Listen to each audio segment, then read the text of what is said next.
Meanwhile, a truck full of new arrivals was approaching, but inside, one man began showing symptoms. And then the feared moment came. He turned into a zombie, attacking and biting the others, infecting them.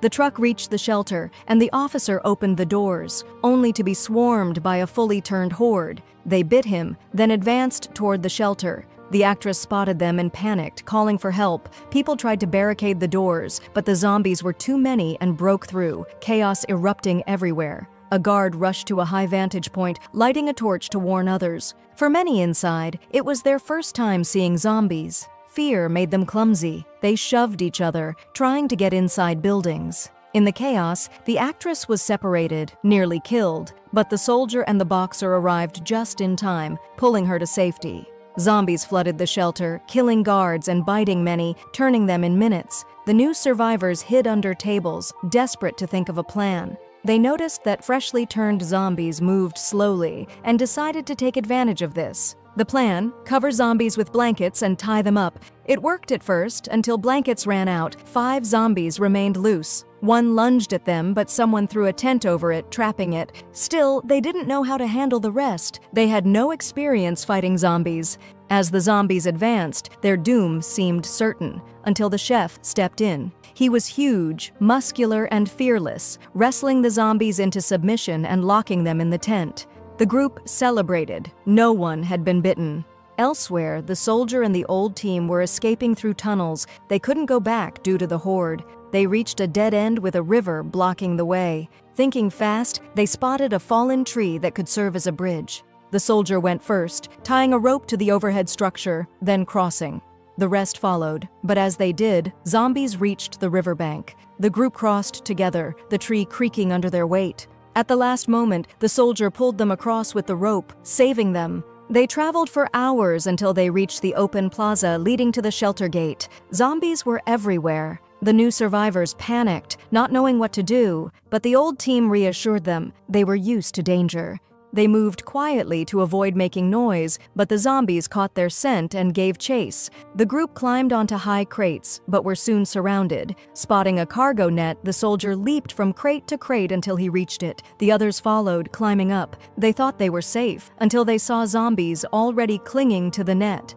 One suddenly lunged from above, startling the boxer so badly she slipped, nearly falling to her death. The soldier caught her at the last second, pulling her back to safety. Meanwhile, inside the shelter, those still trapped tried to escape to the roof, but the bitten guards pursued them up the stairs. With nowhere to run, they searched for hiding places and found large lockers. One person found the keys, slipped inside a locker, and shut the door. The zombies passed by, unable to open it.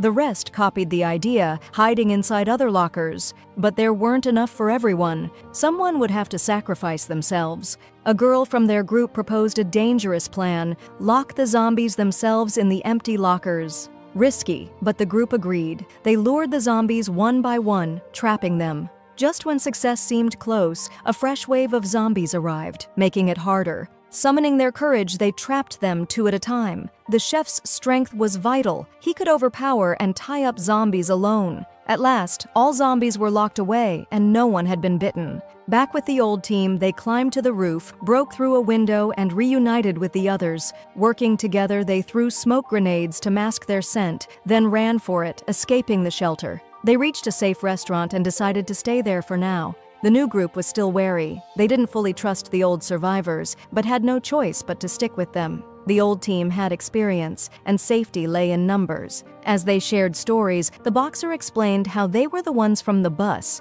which wasn't just a bus, but a modified amphibious vehicle that crossed the sea to this island. When they learned about the zombie-filled truck heading for the shelter, they had tried to warn the survivors, but arrived too late. Impressed by their bravery, the newcomers began to trust them. The chef offered to cook for them again, preparing the best burgers they'd ever tasted. They ate together, laughing and enjoying the meal. And even though the end of the world was near, in that moment, they looked and felt like one family.